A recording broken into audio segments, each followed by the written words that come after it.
Hola, ¿qué tal? Mi nombre es Angélica Lenz y me da muchísimo gusto saludarte el día de hoy. Espero que estés muy bien donde sea que te encuentres. Cuando recibimos un diagnóstico que implica pérdida de visión irreversible, ya sea parcial o total, se derrumba nuestra existencia. Sentimos que no solo perdemos la vista, sino la vida. ¿Qué pasa entonces cuando quienes reciben este diagnóstico son los padres de un bebé recién nacido, de un infante, de un puberto, de un adolescente? Son ellos entonces los que reciben este golpe y es a ellos a quienes les va a tocar elaborar su dolor, llegar al punto de la asimilación y de la aceptación y resignificar la vida tal como es. Sin duda, cuando nos convertimos en padres, nos volvemos sumamente vulnerables y paradójicamente también muy poderosos. Vulnerables porque nada nos duele más de lo que les acontece a nuestros hijos. Y poderosos porque el amor por ellos detona en nosotros unas fuerzas insospechadas y desarrollamos habilidades y capacidades con tal de sacarlos adelante. Y esto es especialmente cierto cuando se trata de tener un hijo con discapacidad visual.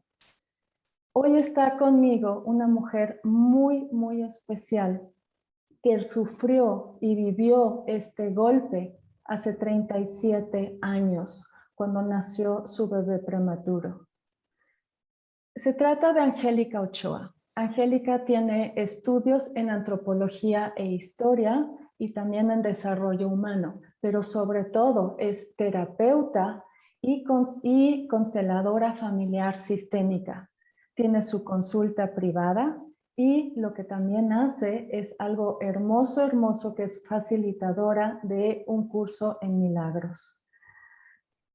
Es por eso que además te quiero compartir y necesito decirlo, que Angélica es una persona apasionada por la vida. Las experiencias que le han tocado vivir le han llevado a transformarse día a día en un espíritu lleno de gozo. Su propósito en la vida es acompañar terapéuticamente y espiritualmente también a las personas para que logren sus propios cambios y para que logren vivir sus destinos en armonía y en aceptación. Y por eso me da tanto gusto tenerla el día de hoy aquí, porque estamos seguras y sobre todo lo deseamos de todo corazón las dos, y lo sé, es que su mirada reflexiva hacia atrás pueda aportarles algo muy positivo a las personas que el día de hoy están sufriendo y viviendo esta situación. Bienvenida, Angie, ¿cómo estás? Muchas gracias, Angie. Qué hermosa presentación. Me siento muy honrada de estar aquí junto a ti, hablando y compartiendo esta experiencia maravillosa. Sí, y aquí estamos en unas posiciones muy diferentes. Tú eres la mamá de un hijo con discapacidad visual, en este caso yo tengo la discapacidad visual, pero pues también tengo hijos y sé que cuando los estamos esperando, cuando se están gestando en nuestro vientre, estamos llenos de ilusiones, para bien o para mal, también de expectativas, y pues armamos un proyecto de vida con ellos. ¿Qué nos puedes tú decir sobre esto? Sí, por supuesto, Angie, cuando tenemos ese deseo de convertirnos en madres, que es mi caso, que lo tuve desde que tenía yo uso de razón, y cuando tuve la oportunidad, ya una vez que me casé, era tal mi deseo de embarazarme que tardé 5 años en lograrlo. Mm, Entonces, bueno, cuando yo me embarazo, bueno, pues que para mí había muchas expectativas, lo ujú. cual no es tan recomendable, Sí, cierto. ¿no? Ujú, ¿Por qué? Porque la expectativa, ¿qué es? Son creencias centradas en el futuro, de acuerdo a las cosas que nosotros deseamos que sucedan. Y estas pueden no ser realistas, ¿no? Y el resultado tal vez pueda ser algo que no se lleve a cabo, que no se cumpla. Y entonces, cuando esto es así, pues nos eh, sumergimos en estados de sorpresa, de decepción, de trauma, de frustración, de dolor, de enojo también, de depresión, de aislamiento, etcétera, ¿no? Lo cual fue mi caso, ¿no? Yo em, tuve un embarazo normal hasta los 5 meses, 3 semanas, y estaba yo en una oficina donde yo me desempeñaba y comencé a sentir una sensación extraña, lo cual me llevó a acudir y llamarle al ginecólogo. Le expliqué lo que estaba yo sintiendo y me dijo, véngase inmediatamente al consultorio, o algo parece que no está tan bien. Y entonces ujú. llego a verlo y resulta que tenía yo la bolsa del útero casi de fuera. Mm, Entonces tuvo que internarme en ese momento. Estuve una semana internada intentando evitar el aborto. Finalmente no fue posible y Germán nace. Nace con ese tiempo de gestación pesando medio kilo. mm. Chiquitito, Muy chiquitito, pequeñito, chiquitito. exactamente. Entonces la expectativa, otra vez, de los médicos fue decirme, lo lamentamos, esperamos que para la próxima sí lo pueda lograr, porque es muy pequeñito y todo está en su contra. Hay un 90% de probabilidades de que no sobreviva. Entonces vamos a tenerlo en la incubadora y vamos a atenderlo en la medida de lo posible. Así que ahí empieza mi historia, ¿no? Wow. Fue un shock completamente fuerte. Yo no sabía, nací en una familia católica y en ese momento yo no sabía qué pedirle a Dios, si que se lo llevara o que me lo dejara, porque me decían, si sobrevive, conforme iban transcurriendo los días, llegaba algún médico, más bien el neonatólogo, y me decía, bueno, pues hoy tuvo un pequeño avance, ¿no?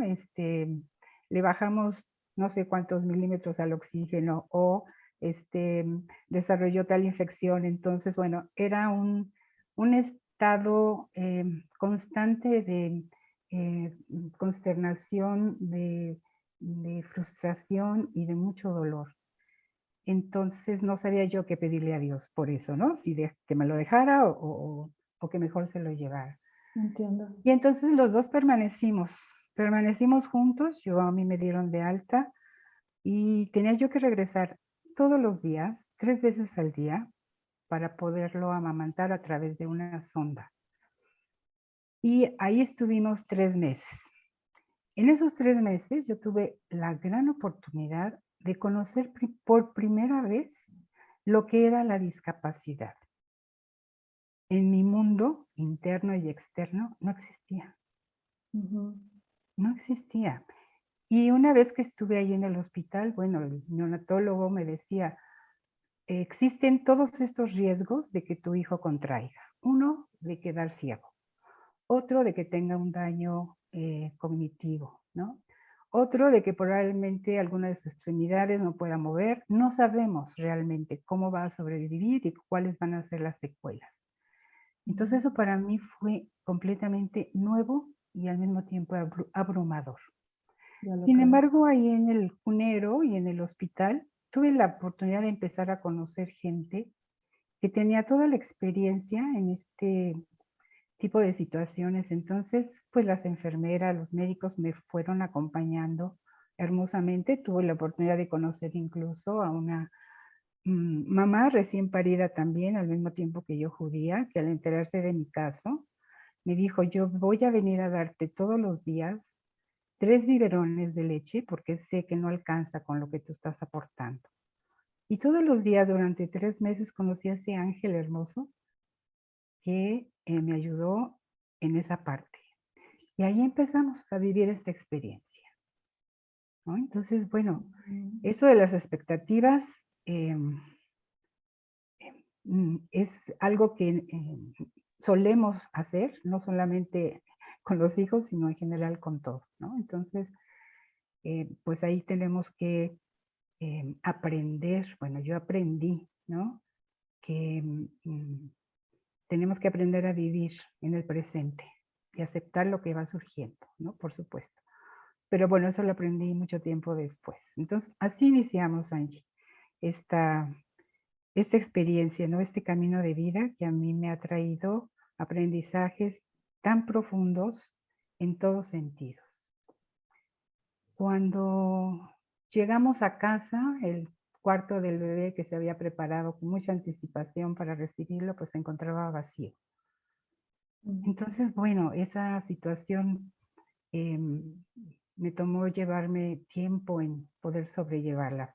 Finalmente, pasando estos 3 meses, Germán comenzó a subir de peso y bueno, todo su desarrollo comenzó a realizarse de una forma ya más completa. Entonces, lo dieron de alta a los 3 meses y llegamos a casa con él pesando 2,5 kilos, ¿no? Entonces, bueno, era ya un gran logro y nuevamente nos llenamos de muchas expectativas, nos llenamos de mucha ilusión, pensando que todo iba a estar bien. Conforme pasa el tiempo, a los 6, 7 meses de que él ya estaba ya en casa, yo empecé a notar algo en sus ojos, no sabía qué era, ¿no? Pero sí notaba algo. Y acudí al oftalmólogo, pedí la recomendación de un oftalmólogo, lo llevo a revisar y ahí es entonces cuando nos dan la noticia de que Germán había adquirido a raíz del exceso de oxígeno que había recibido en la incubadora, este síntoma que se llama retinopatía del prematuro. Y su pronóstico pues era reservado, sabíamos que era una situación que no era reversible, sino todo lo contrario, podría llegar incluso a quedar ciego, ¿no? Si está avanzada.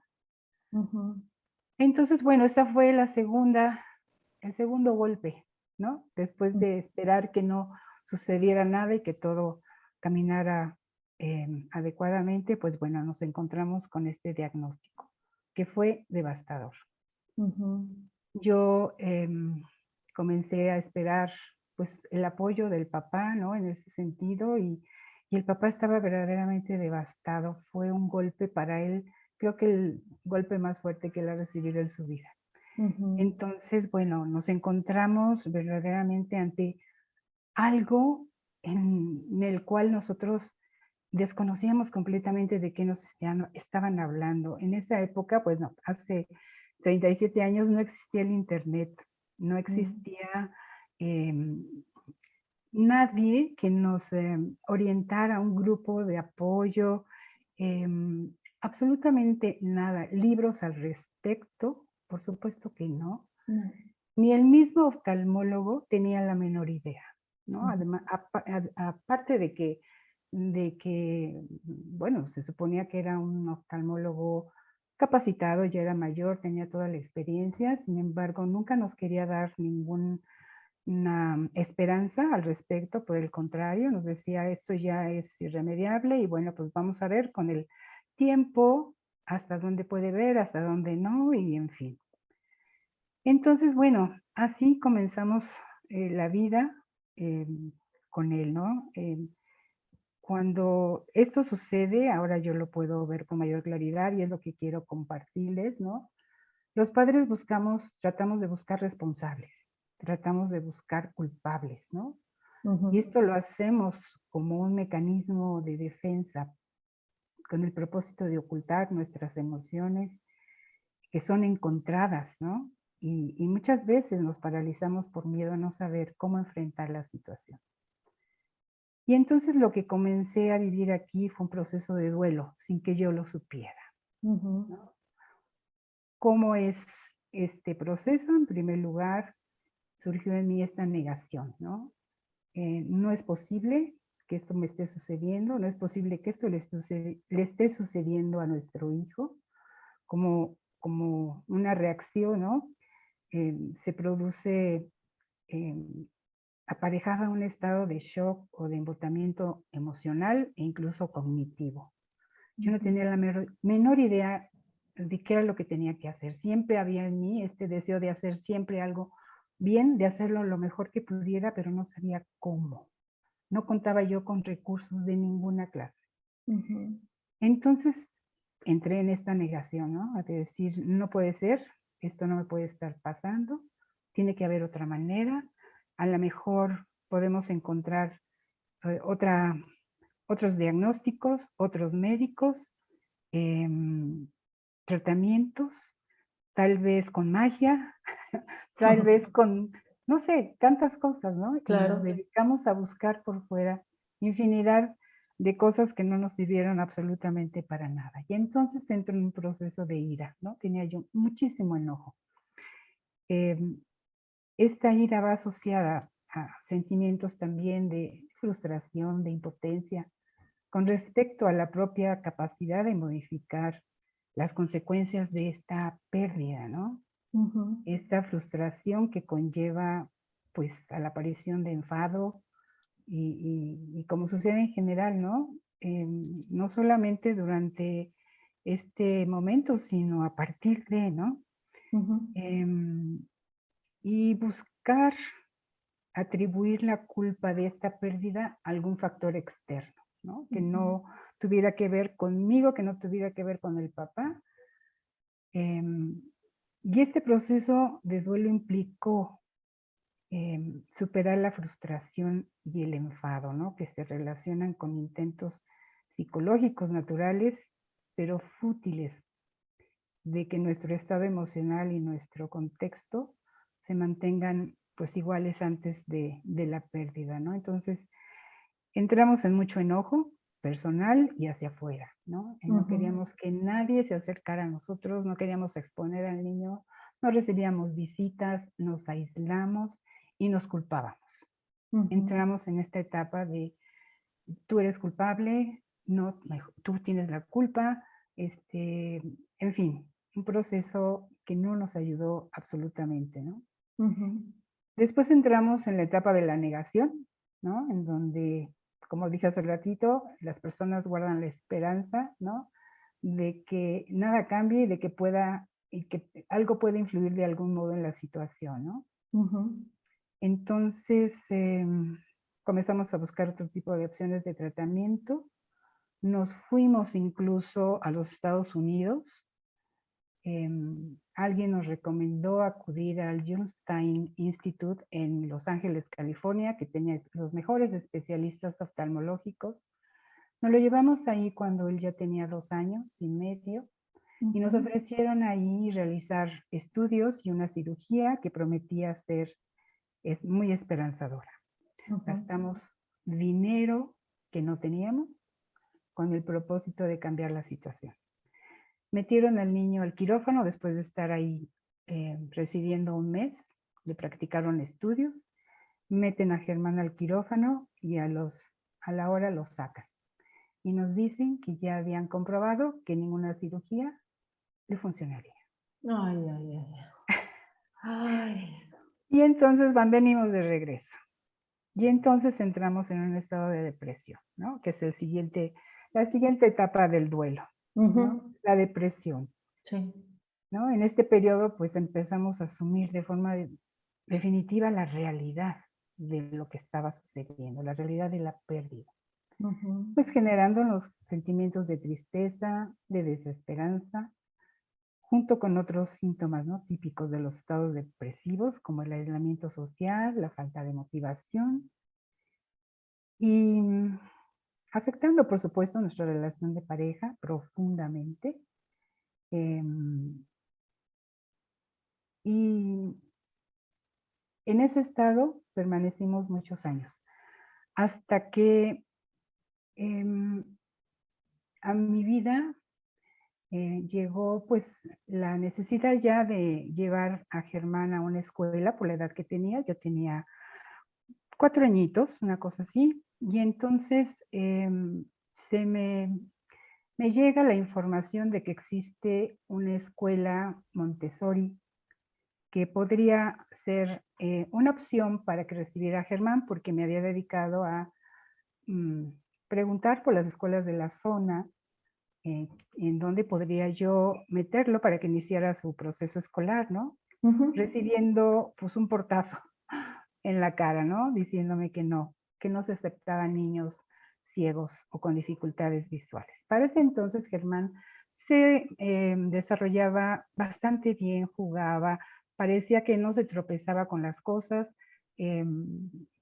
nos llenaba de temor porque a veces corría y de repente pensamos que se iba a estrellar con la pared y con lo poquito que veía alcanzaba a detenerse justo antes de darse el trancazo, ¿no? Entonces todo Oh, el qué tiempo estábamos angustia. a la expectativa de que no se golpeara, de que no se lastimara, de que, en fin, una sensación total de desosiego todo el tiempo.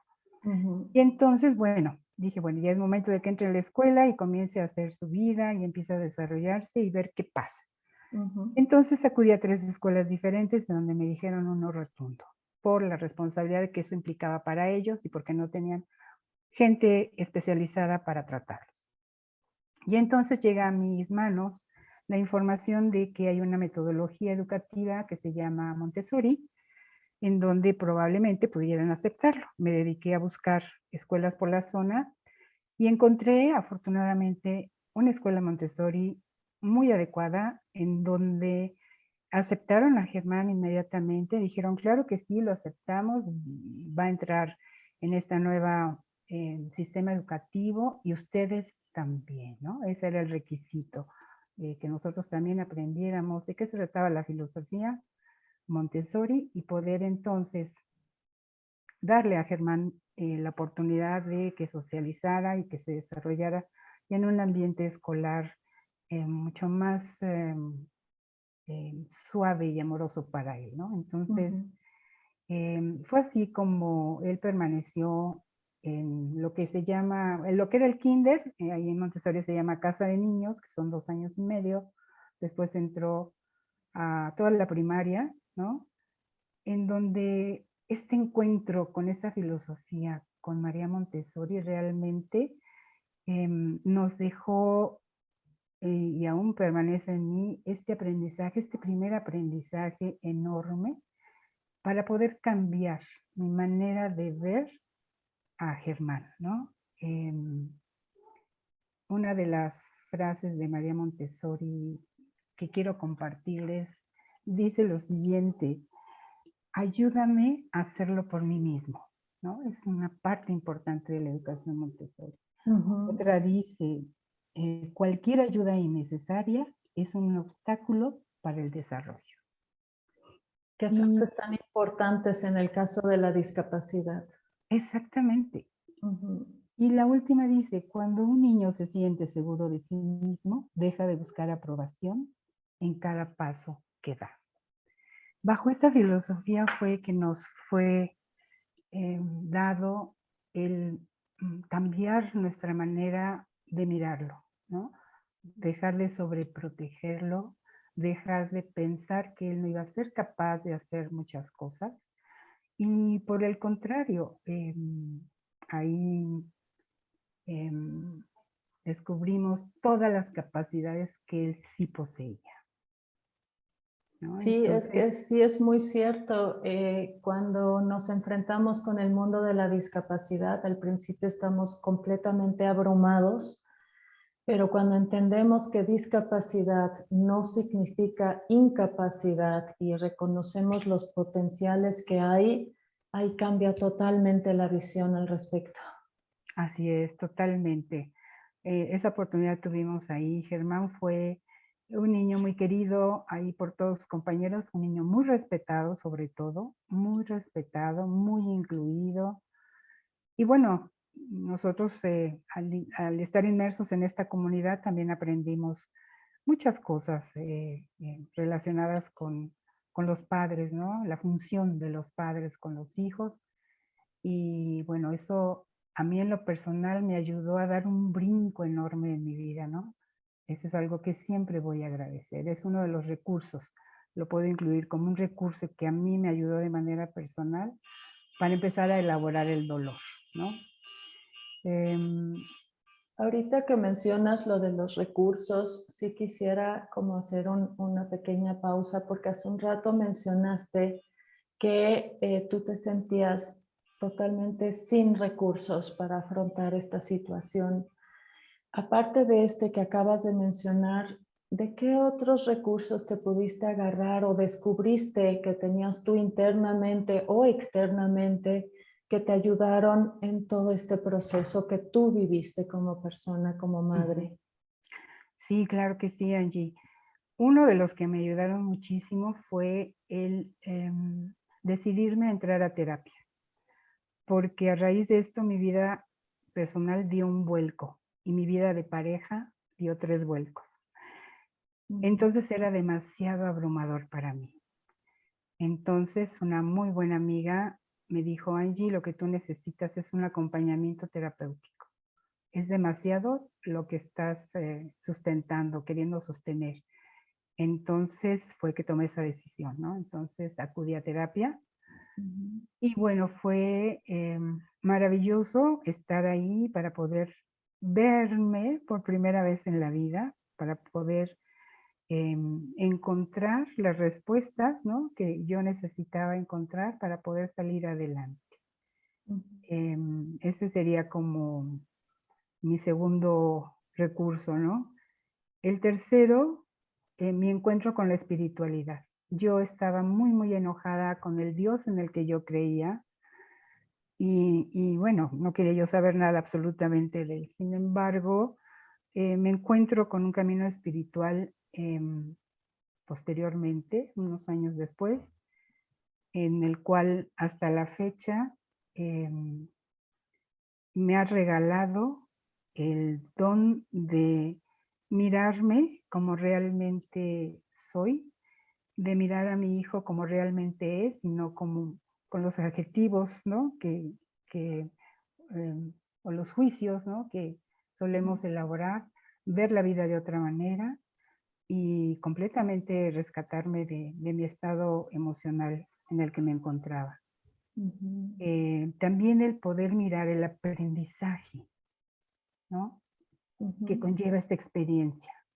em, Salirme de la situación de víctima de mis propias circunstancias hacia la aceptación de lo que es, ¿no?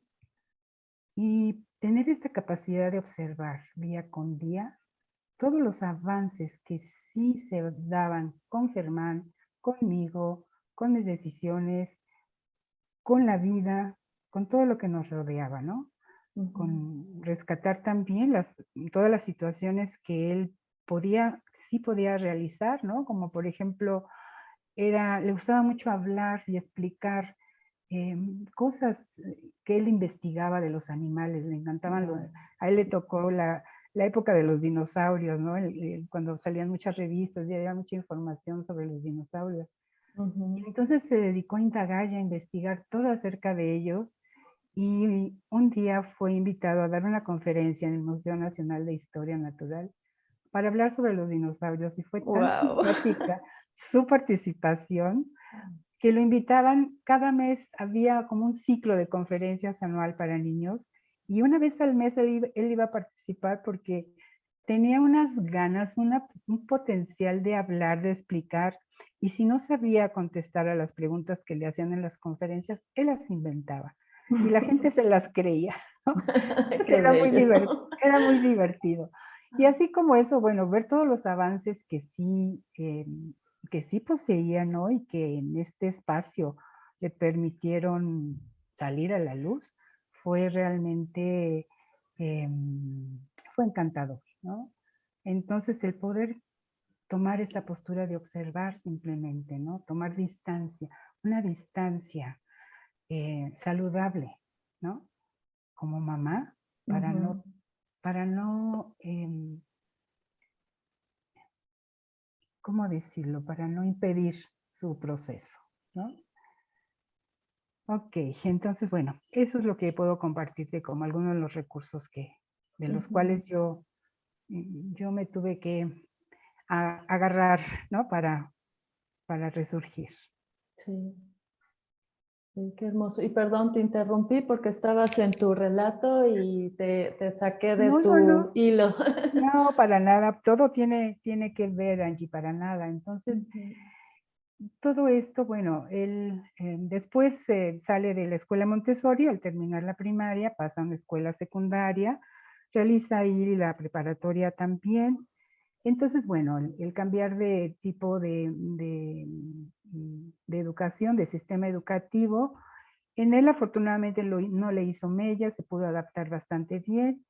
Sin embargo, sí veíamos que tenía mucha dificultad para realizar sus estudios, para su aprendizaje, porque en aquel entonces la tecnología para poder ayudar a las personas con problemas visuales era, más bien no había, no había, ¿no? no, No no. había.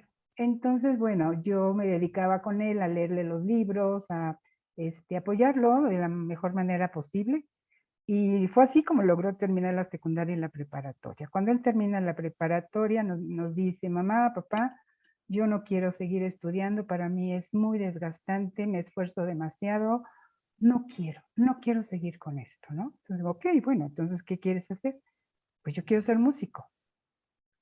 Y entonces dijimos, ok, si la música es lo que te gusta, si la música es lo que te apasiona, pues entonces adelante, te apoyamos. Y entonces decidió estudiar guitarra clásica primero y después pues ya guitarra moderna, después guitarra eléctrica, después estudió bajo y, bueno, eso es a lo que él actualmente se dedica.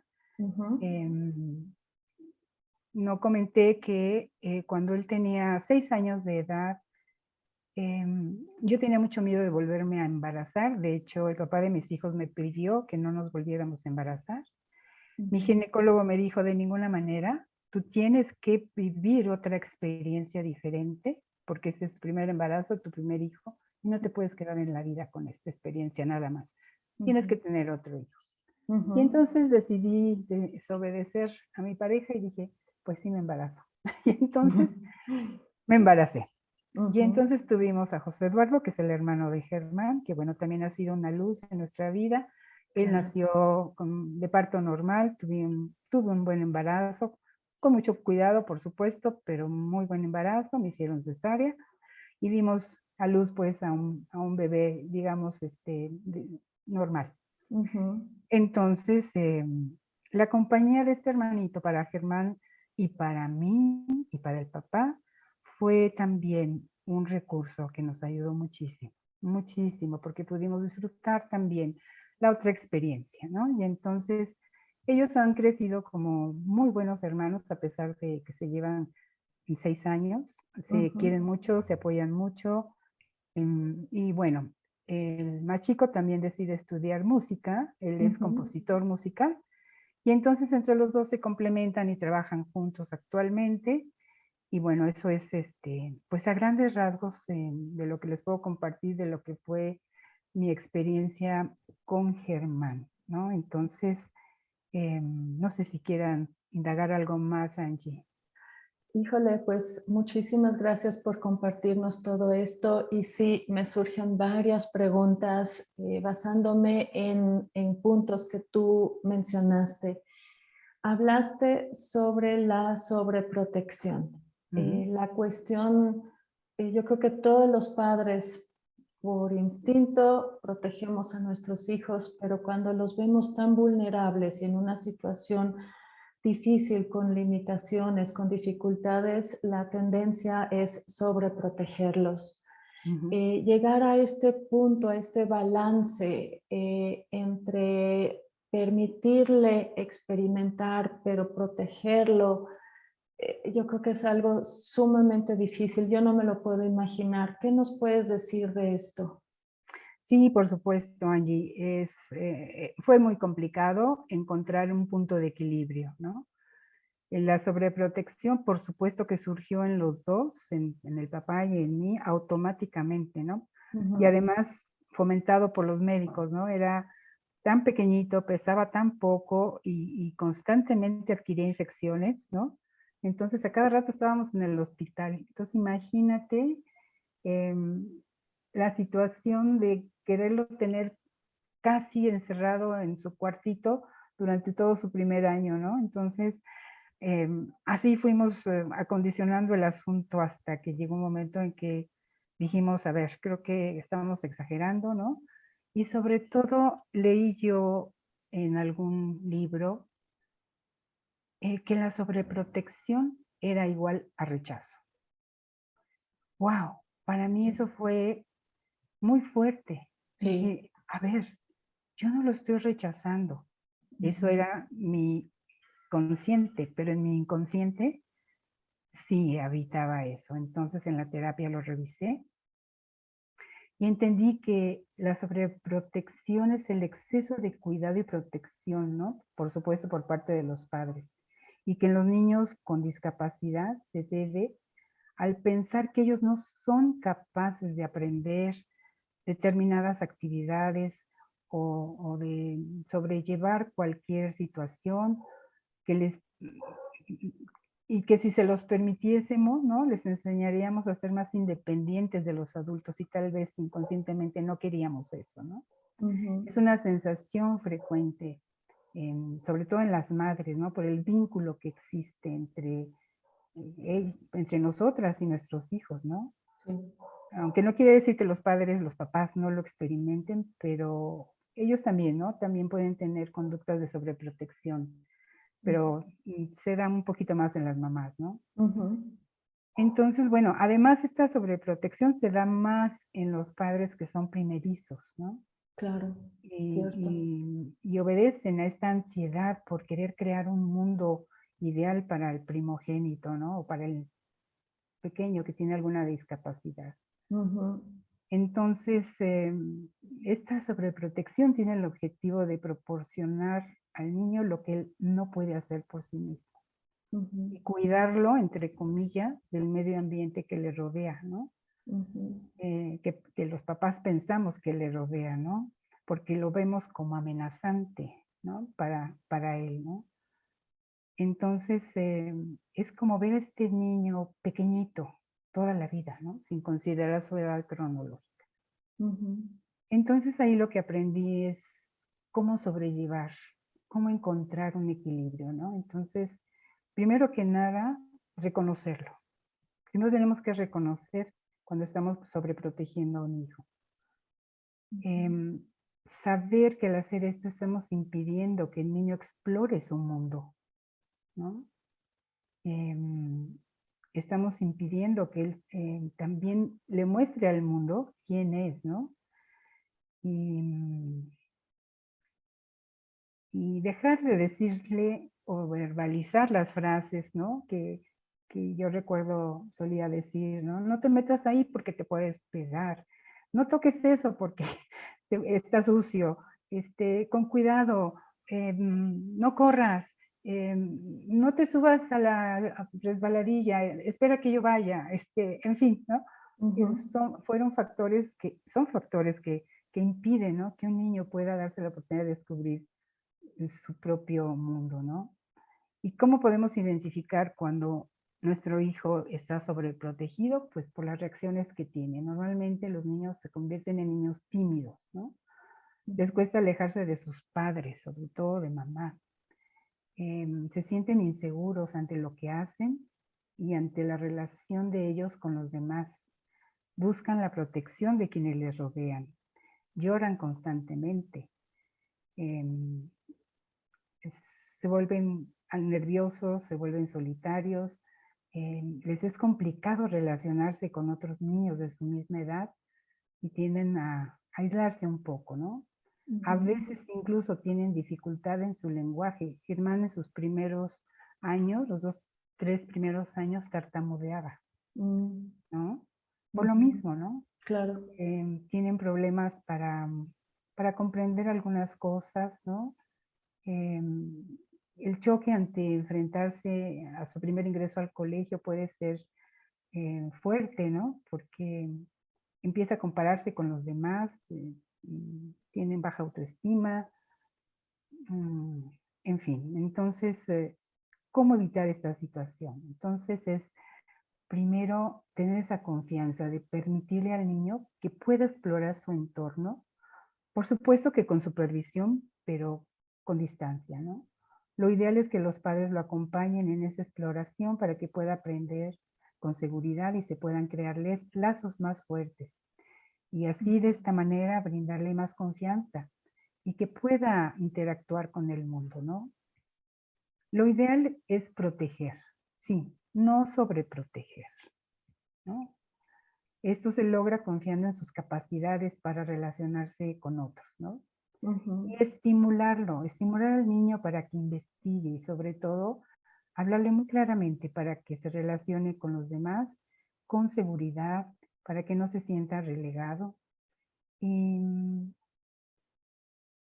y las recomendaciones para los padres que ahora enfrentan una situación similar es, primero que nada, soltar la culpa, porque muchas veces se genera una sensación de culpa ante lo que ha sucedido con nuestro hijo y Ujú. desde ahí actuamos Ujú. queriendo em, liberarnos de esto, pero lo que hacemos es reforzar esa culpa, ¿no? Ujú. Acudir a grupos de autoayuda, a grupos de padres que estén viviendo la misma experiencia. Esto yo sé que tú eres la especialista en esto, Angie, ¿no? Afortunadamente has creado y has generado toda una red, ¿no? De institutos, de escuelas, de grupos de autoayuda, de oftalmólogos, de toda clase de apoyos que puedan ayudar a los padres para que juntos puedan compartir sus experiencias, se puedan referenciar de médicos, de tratamientos, de tecnología, de toda clase de cosas, ¿no? Acudir a terapia de nuevo, ¿no? A terapia individual, a terapia de pareja y a terapia familiar, ¿no? Con todo el sistema. Porque también no solamente el cambio se da en la mamá, no solamente el cambio se da en el padre, sino en nuestro entorno familiar también, los abuelos, los hermanos, los tíos, los sobrinos, comienzan a reaccionar y a actuar de acuerdo a cómo estamos actuando nosotros frente a ellos, ¿no? Entonces eso Claro. también genera un impacto Ujú. en todos, ¿no? Y confiar en el proceso, confiar siempre en el proceso. El universo, yo creo que siempre nos envía ángeles, ¿no? Para recorrer esta senda de una manera más amorosa para todos, confiando que al final, pues todo va a estar bien, ¿no? Ujú. Entonces, bueno, eso es como lo que yo les puedo aportar en este sentido para evitar esa sobreprotección. Sí. Ahora, con tu segundo hijo, o sea, es un hecho de que Germán necesitaba ciertas atenciones o como a lo mejor más tiempo. ¿Cómo pudiste balancear eso ante tu otro hijo, con tu pareja? O sea, todo eso, porque son exigencias muy, muy altas, sobre todo como madre, como cuidadora primaria, el cumplir con las necesidades de Germán, pero aún así, pues no descuidar al resto de la familia. Ujú. Sí, por supuesto. Al principio fue muy duro, Angie. Por supuesto que em, caí en sobreprotegerlo, como ya lo mencioné, durante Ujú. algunos años. Eso generó un descuido, por supuesto, ante el siguiente hijo que yo veía que se resolvía maravillosamente. Siempre fue muy independiente, era muy sociable, resolvía las cosas por sí mismo, ¿no? También lo metimos a la misma escuela Montessori, entonces, bueno, era como recorrer un camino conocido con él en la parte de la escuela. Él no permitía ni quería que le ayudáramos en nada, entonces eso fomentó que yo tuviera la mirada puesta en Germán de Ujú. manera sobrecargada, ¿no? Eso Ujú. también me generó y colaboró para el distanciamiento con mi pareja, con el que era mi esposo, por Ujú. supuesto, lo descuidé, ¿no? Entonces, bueno, cuando yo entro a terapia, afortunadamente me puedo dar cuenta de que existe una manera de poder equilibrar las cosas y que mientras más yo me alejara de esta sobreprotección y pudiera poner también la mirada en lo que mi otro hijo hacía, ¿no? Y en lo que em, fuera posible rescatar en mi relación de pareja, me dediqué a hacerlo, ¿no? Pero no me salió tan bien hasta que yo decidí trabajarme a mí misma, Angie, ¿no? Ujú, Em, Entrar en esta importancia de estar bien yo primero para poder estar para los demás. Por eso no pude ujú, hacerlo los primeros años, porque me ujú, olvidé de mí, ¿no? ujú, Estar bien con uno mismo no tiene precio. Requiere de 2 cosas. Primero, reconciliarnos con las cosas del pasado para apagar todas las decepciones y todas las obsesiones, ¿no? Que venimos cargando y todos los patrones, además, que vienen adheridos a todo un sistema que venimos reproduciendo. ujú, Y por otro lado, dejar de obsesionarnos con el futuro para calmar ansiedades, ¿no? Porque si entramos en estados de ansiedad cuando pensamos qué va a ser de nuestro hijo, qué va a ser de nuestra hija, cómo se va a desarrollar en el mundo, qué va a ser cuando yo ya no esté, ¿no? ujú, Entonces, todas esas circunstancias nos atoran, nos frenan, ¿no? Entonces, aprender a sentirnos bien a través de vivir el presente es empezar a pensar de una forma más adecuada, es centrarnos en un presente donde podamos darle forma a una paz interna que nadie ni nada debería de perturbar. Y después escalar a la aceptación, que es la clave de ese bienestar personal, ¿no? ujú, Encontré una frase de Epicteto, que fue un filósofo griego de la escuela estoica, que vivió parte de su vida como esclavo en Roma en el año 135 después de Cristo. Él elaboró desde ese lugar un manual para la vida, que a menudo las personas nos empeñamos en querer que la vida se ajuste, ¿no?, a nuestros deseos. ujú, Entonces, em, es un empeño, ¿no?, infantil de alguna manera y por imposible, capaz de generar una elevada frustración. Entonces, de ahí que quien fuera el estoico más representativo de su época nos recomendara que aprendiéramos simplemente a desear las cosas tal y como son.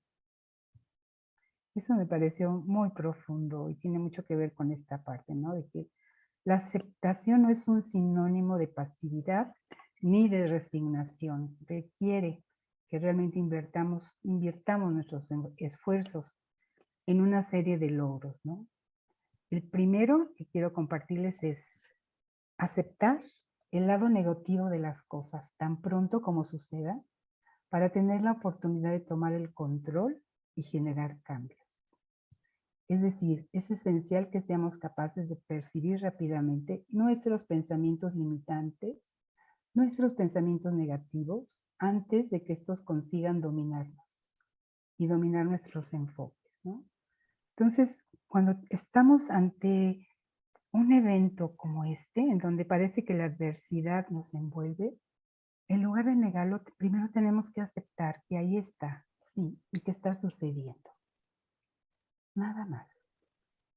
El segundo paso sería aceptar lo que eres, aceptar tu historia pasada y presente, aceptar a esa persona que cada día se refleja en tu espejo, con sus virtudes y sus defectos y que intenta validarte sin necesidad de esperar a que los demás lo hagan por ti, ¿no? Cuando logramos aceptarnos así, tal como somos, ¿no?, es cuando realmente los cambios surgen.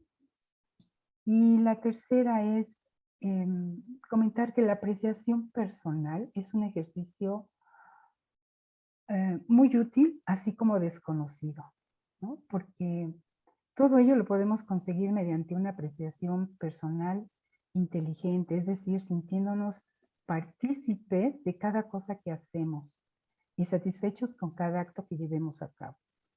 Y de ese modo, y si antes hablábamos de tener un mayor control sobre nuestros pensamientos, ahora es momento de aprender a valorarnos a través de nuestras dinámicas cotidianas, ¿no? Estar bien con uno mismo implica ser selectos con las personas que elegimos, con aquellas que formarán parte de nuestro viaje. Estar bien con uno mismo significa también tener la sensación de autoeficacia, de apreciarnos a nosotros mismos por nuestros aciertos y por esos pequeños logros cotidianos, ¿no? También significa ser consecuentes con aquello que decimos y con aquello que hacemos, con aquello que deseamos y con aquello que llevamos a cabo. Y regreso a la importancia de aceptar. Si yo no tengo la capacidad de aceptarme, no puedo aceptar a los demás. Entonces, cuando nos descubrimos que nos hemos perdido en esta dinámica por tener la mirada puesta en nuestro hijo con la discapacidad que pudiera tener, ahí nos perdemos, ¿no? Entonces, sí se puede, sí podemos equilibrarlo, pero tenemos que hacerlo consciente. ¿Ok? Wow, ha sido hermoso lo que nos has compartido, una verdadera lección de vida, sin duda alguna. Yo lo agradezco tanto. Y esto me hace pensar, fíjate que con la edad de Germán, de 37 años, es curioso porque justo hace 37 años es también cuando mis padres y yo recibimos mi diagnóstico y mi pronóstico. ¡Wow! Exactamente, ¡Oh! ¡Wow! haciendo números hace un rato. Entonces, lo que también comentaste de que en esa época no había información, los médicos tampoco te referían ni a especialistas en baja visión, ni a rehabilitación visual, o en el caso de niños y bebés, habilitación. O sea, no había nada, la tecnología tampoco no existía, estaba uno absolutamente perdido en ese momento. Entonces, yo creo que eso es otra cosa que se les puede quedar a los padres que hoy están enfrentando esto, porque las situaciones son totalmente otras. O sea, el mundo que se ha abierto para nosotros, tú lo has vivido con Germán, yo lo he vivido a través de la tecnología, de los lectores de pantalla, de los amplificadores, de toda la accesibilidad que existe tecnológica. Realmente hay que dar las gracias por vivir en esta época, el día de hoy, porque las condiciones son muy distintas. Y en tu caso, bueno, fue 37 años atrás, imagínate pues, los que fueron hace 100 años, o sea, ni hablar, ¿verdad? Sí, sí, los que fueron hace 100 años, en su mayoría no eran aceptados, no eran mirados, eran escondidos, era una vergüenza, Ujú, ¿no? sí. Y entonces, bueno, ahora los papás de ahora tienen todas estas oportunidades. Yo a lo único que pude acceder fue a poderlo llevar a sus terapias de neurodesarrollo, ¿no? Que en aquel Ujú, entonces se iniciaban, ¿no? Había muy poquitos lugares en donde podían llevarse a cabo, ¿no? Lo cual eso le ayudó, por supuesto, muchísimo para elaborar, pues, todo su desarrollo psiconeurológico, ¿no? Pero ujú. hasta ahí. Después estaba el Centro de Ciegos y Débiles Visuales de Coyoacán, en donde estuvo una temporada, em, y después como de 6 meses de acudir todos los días ahí, su maestra un día me llamó y me dijo: "Señora, su hijo va muy bien, por lo que les recomiendo que lo saque de aquí". Entonces dije: "Oh, okey", ¿no? Imagínate cómo se encontraba el asunto en aquel entonces, ¿no? Ujú, sí. Entonces dije: "Bueno", entonces fue cuando me dediqué a buscar ya escuelas para Germán, ya Ujú, de otra índole, de otra manera, ¿no? claro. Pero sí, ahí me pude encontrar con muchas cosas, con muchas situaciones. Realmente entrar en ese espacio de la discapacidad fue cuando por primera vez empecé a asistir a los pequeños y muy, no pequeños, sino como muy alejados congresos de la discapacidad, ¿no? Ujú, Esto fue ya cuando Germán tenía como unos 12 o 13 años. Me acuerdo que se organizó, no sé si el primero o el segundo, no sé qué, número de Congreso Nacional de la Discapacidad, al cual fui, me inscribí, participé, y donde, ujú, bueno, ahí se abrió mi manera de ver la discapacidad de una manera completa, ¿no? ujú. Porque era no solamente de ciegos, de débiles visuales, sino era toda clase de discapacidades. Y lo que más me marcó, recuerdo bien ese primer día, fue ver a una madre conversar con un hijo que tenía discapacidad visual, discapacidad auditiva, discapacidad del habla y discapacidad motora. Ay, Dios. Hablar con las manos, se comunicaban con las manos. Yo jamás había visto algo así. Para mí fue, wow, Ujú. todo es posible. Ahí fue cuando surgió en mí, todo es posible, ¿no? Entonces, bueno, sí, ahora los papás, todos ustedes papás que me están oyendo, que me están escuchando, tienen que sentirse realmente muy afortunados, muy agradecidos porque la tecnología hoy en día está en un nivel en el cual todo puede ser posible, todo, ¿no? Lo único que se requiere es impulsarnos, entrar en esta ruta de vida en donde podamos creer, ¿no? Que al abrirnos y al confiar, las cosas van llegando una tras otra. En este camino yo pude contactar con tantas personas con unos dones humanos preciosos que yo nunca antes había visto, ¿no? Entonces fue una conexión, pues sí tengo que decirlo, espiritual totalmente, porque la gente que se dedica a apoyar a las personas con discapacidad o a los niños que tienen alguna dificultad y que lo hacen de la manera en como lo hacen, yo nomás puedo decir que son ángeles que son enviados para nosotros, ¿no? Ujú. Entonces te llega uno que te va acomodando lo que en ese momento se requiere y después te llega el siguiente y después te llega el siguiente y así sucesivamente, ¿no? Entonces confíen, pero sí hay que poner acción y mientras más tempranamente lo hagan, mucho mejor. Sí, y hoy en día, así como tú acudiste con Germán a lo de la neuroterapia, pues hoy en día está la estimulación temprana, la estimulación sensorial. O sea, Ujú. también hoy en día se cuentan con muchas alternativas y con muchas posibilidades de potenciar el desarrollo y lograr muchísimas cosas. Así es.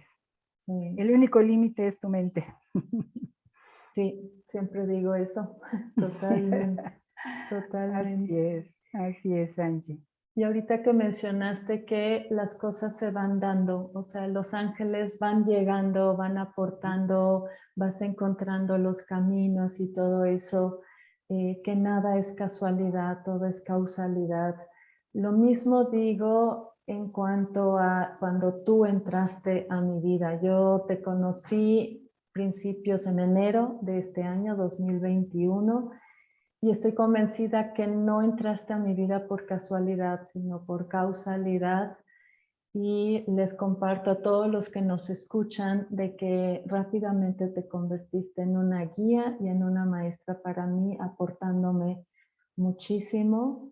Y estoy segura que esta plática contigo deliciosa, que me encantaría que continúe y continúe porque tienes tantas cosas que aportar, pero ahora sí que estoy segura que ha aportado mucho, mucho a aquellos padres, madres, padres que están ahorita viviendo una situación tan difícil. Y para Qué lindo. cerrar, no sé, ¿hay alguna otro consejo, algo que quisieras aportar que a lo mejor se me olvidó no mencionar? Ay, querida Angie, muchas gracias por tus lindas palabras. Todos somos maestros y alumnos en esta vida, querida.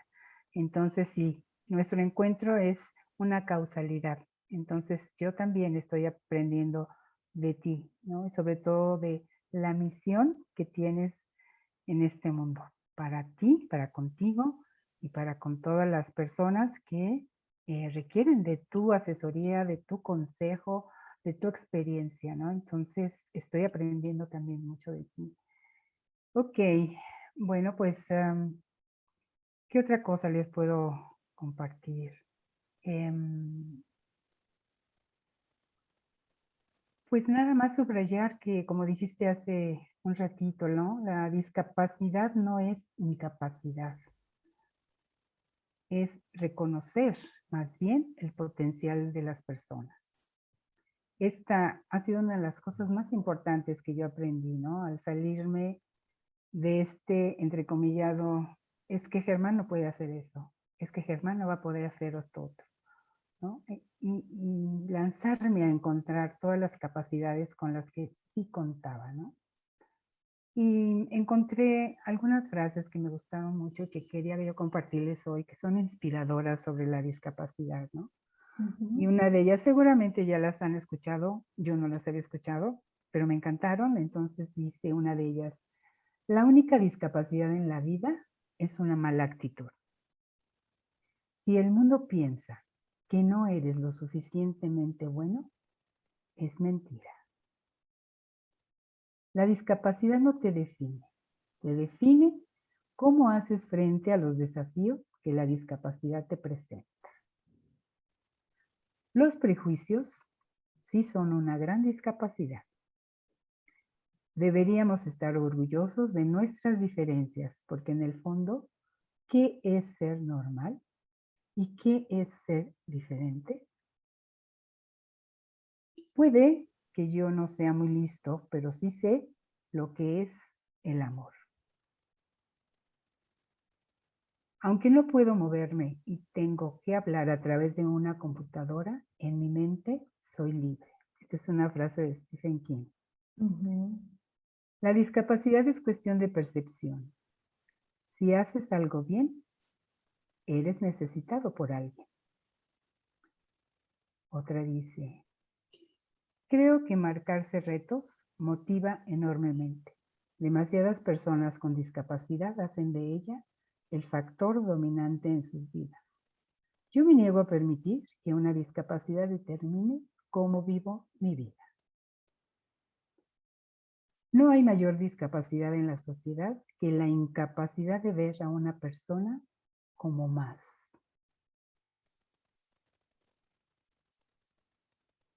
Ok. Wow, qué Entonces me hermosas encantaron, frases. Qué me hermosas gustaron. frases. Y es real, lo Sí. puedo decir. Es real y es auténtico. Yo lo he vivido con Germán y les puedo decir que es mi maestro. Él es mi gran maestro en esta vida, ¿no? Y pues como dices, Angie, para ir cerrando, ¿no? Se trata en esta vida, desde mi experiencia, de encontrar el propósito y el aprendizaje de esta hermosa experiencia. Porque los hijos, sobre todo con esta discapacidad, la visual, nos están enseñando a ver lo que no éramos capaces de mirar, que es el amor incondicional. Wow. Ok, entonces, Estuvo hermoso. gracias. Gracias a todos Hermoso. ustedes por ser nuestros maestros para este gran, gran aprendizaje.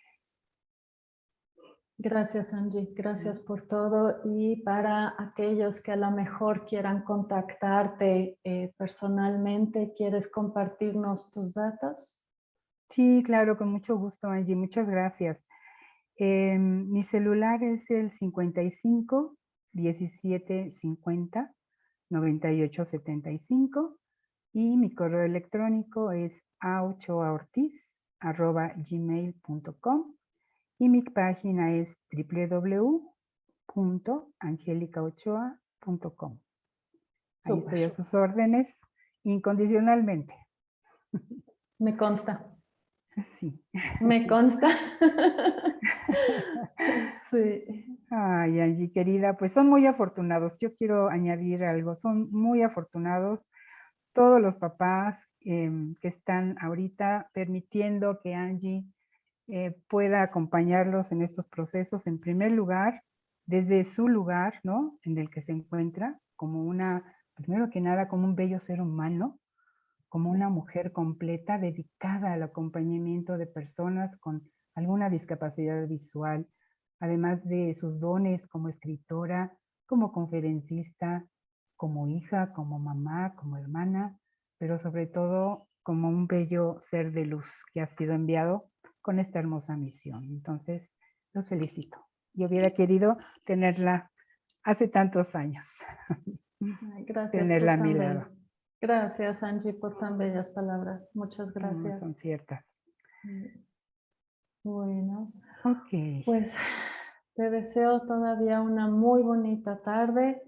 Te agradezco de todo corazón el que te hayas abierto ante nosotros y nos hayas hecho esta reflexión, esta mirada hacia atrás, que estoy segura que deja mucho. Muchas gracias, Angie. Gracias también a ti, Angie. Y pues bueno, esa fue nuestra intención, aportar, sumar, saber que no están solos, que aquí cuentan con nosotros. Bueno, Muy bye. bien. Un placer, Angie. Igualmente. Hasta pronto. Bye.